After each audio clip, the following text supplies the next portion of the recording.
Wie lebt es sich wirklich in einem Kondo mitten in Kuala Lumpur? Was kostet es und wie fühlt es sich an, dort wirklich zu leben, statt nur Urlaub zu nehmen? Genau das wollten wir selbst herausfinden. Vor 1,5 Jahren haben wir unsere Wohnung in Deutschland gekündigt, haben alles verkauft und sind losgereist nach Südostasien, ohne zu wissen, was uns erwartet. Seitdem leben und arbeiten wir als digitale Nomaden. Und ganz ehrlich, wir waren selbst überrascht, was wir dabei herausgefunden haben. Wir sind Rike und Nico, zwei ganz normale deutsche Kartoffeln, die einfach mal auf Reset gedrückt haben. Wir haben jeweils eine Woche in 3 verschiedenen Kondos in Kuala Lumpur gewohnt und die Erfahrung selbst gemacht. Am Ende verraten wir dir unsere Best Practices, die du für dich mitnehmen kannst, wenn du vorhast, nach Kuala Lumpur oder generell nach Südostasien zu reisen und in einem Kondo zu wohnen. Also bleib gerne dran! Genau hier beginnt unser Alltag in Asien. Hinter mir seht ihr einen riesigen Gebäudekomplex mit Hunderten von Kondos. Doch was ist eigentlich ein Kondo? Damit sind Apartments gemeint, in denen Menschen aus aller Welt wohnen, dauerhaft oder auf Zeit wie wir, und teilen sich gemeinsame Aufenthaltsbereiche wie Pool, Gym, Sauna oder Meetingräume.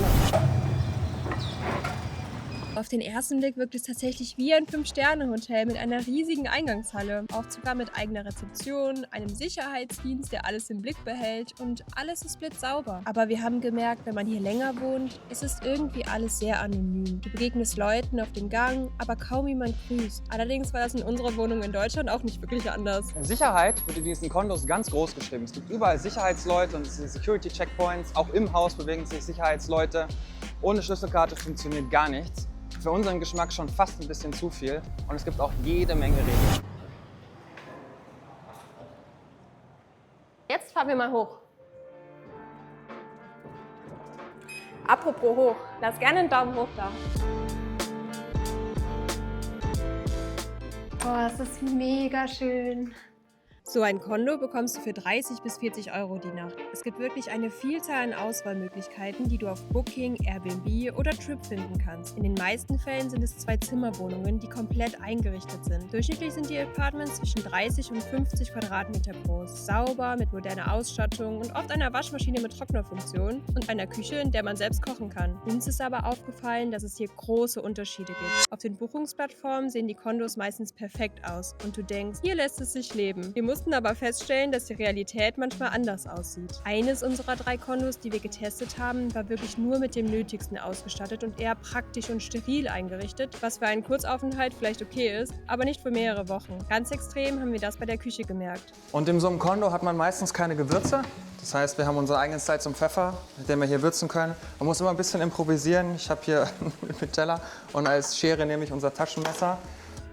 Das ist nicht optimal für einen langen Aufenthalt. Bei den anderen beiden hätten wir uns aber gut vorstellen können, auch etwas länger zu bleiben. Dort war die Küche top ausgestattet und wir haben oft selbst gekocht. Alles, was du an Zutaten fürs Kochen brauchst, findest du oft in nächster Umgebung, in einem der riesigen Supermärkte, die nicht selten unten in einer der Malls versteckt sind. Plan dir für deinen Einkauf, auch wenn dir Google Maps anzeigt, dass es nur 200 Meter sind, einiges an Zeit ein. Durch die Aufzüge, Rolltreppen und die Wege in den Malls brauchst du locker mal 10 bis 15 Minuten dafür. Wenn du mal keine Lust hast zu kochen oder auswärts essen zu gehen, kannst du auch einfach Essen über den Lieferdienst Grab bestellen. Es gibt meist viele Auswahlmöglichkeiten, egal ob einheimisches oder westliches Essen. Schon komisch, aber auch sehr praktisch. Ich meine, die liefern das Essen hier einfach so her an so einer Packstation.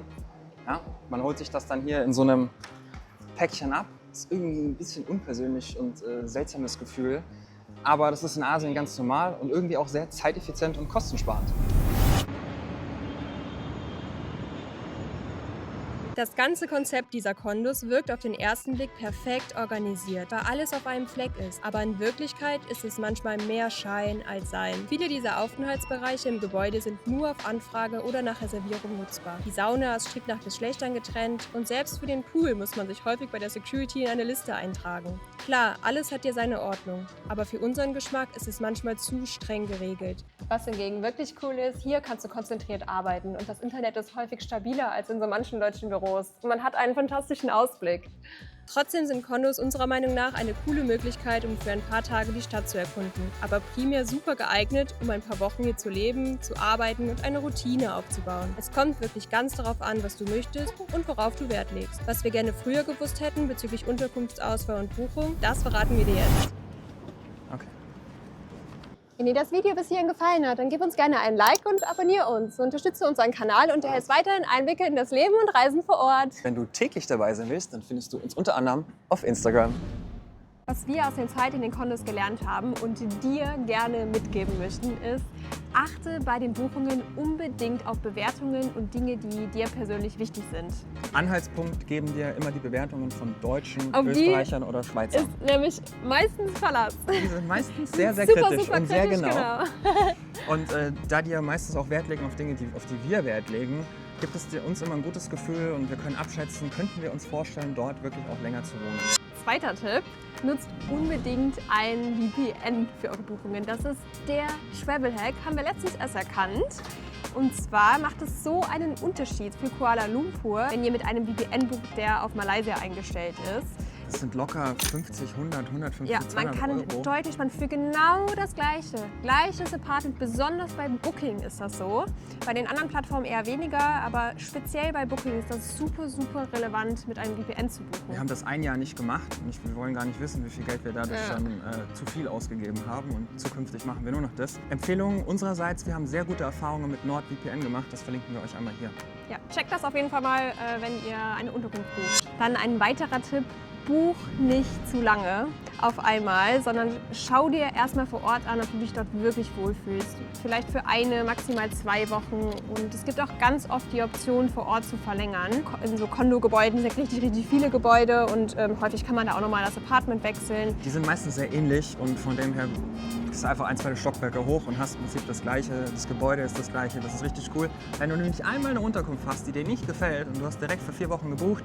Und die ist häufig nicht mehr stornierbar, nachdem man eingecheckt hat, dann hängt man da so ein bisschen fest. Das hatten wir nämlich schon mal, wo es uns leider nicht so gut gefallen hat. In den meisten Fällen schon, aber kann ja immer mal sein, dass irgendwas ist, Das macht dann nämlich keinen Spaß. weshalb es einem nicht gefällt. Ja, und das ist auch schon eine wichtige Erkenntnis für uns. Es kommt wirklich ganz darauf an, was du in der Stadt machen möchtest. Ne?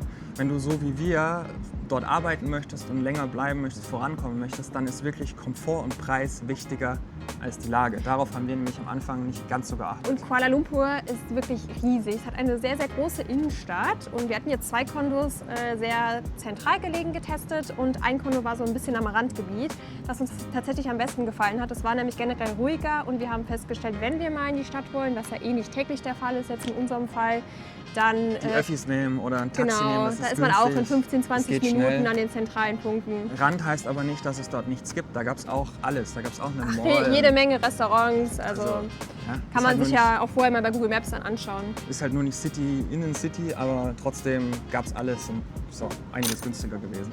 Ja, das kannst du dann natürlich für dich abwägen, was dir wichtig ist. Und zum Punkt WLAN, wenn du da arbeiten möchtest, ist es in den meisten Fällen tadellos. Ja, da brauchst du dir überhaupt keine Sorgen machen. Das ist überall schnell. Ich konnte Videocalls machen, Rike ihre Sachen, Ja. selbst wenn das ganze Gebäude im Das ist da gar Internet kein Problem. Null Und Probleme. wenn doch mal irgendwie eine Internetschwierigkeit bestehen sollte, wegen irgendeinem Ausfall, kann man immer noch auf mobile Daten zurückgreifen. Funktioniert auch sehr gut. 5G.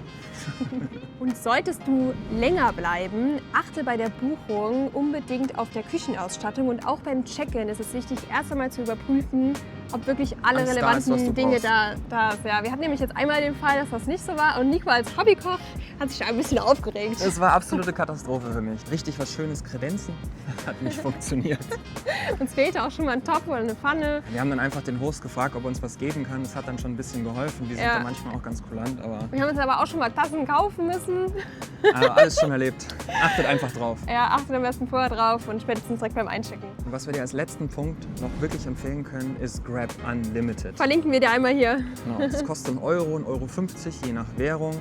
Und damit kriegst du super viele Rabatte, Voucher, Vergünstigungen oder Priority. Ja, das ist eine App einmal halt für Fahrten, wenn man irgendwie in die Stadt fahren will oder wo auch immer hin. Oder wenn du dir auch Essen für bestellen willst. Essen.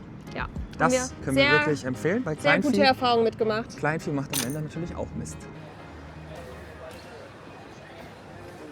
Wir wollten herausfinden, wie es sich wirklich anfühlt, in einem Kondo mitten in Kuala Lumpur zu leben. Jetzt wissen wir es. Das ist schon verrückt. Du gehst ins Gym, bestellst oder kochst dein Essen, arbeitest, wäschst deine Wäsche, gehst schwimmen oder in die Sauna und das alles im gleichen Gebäude.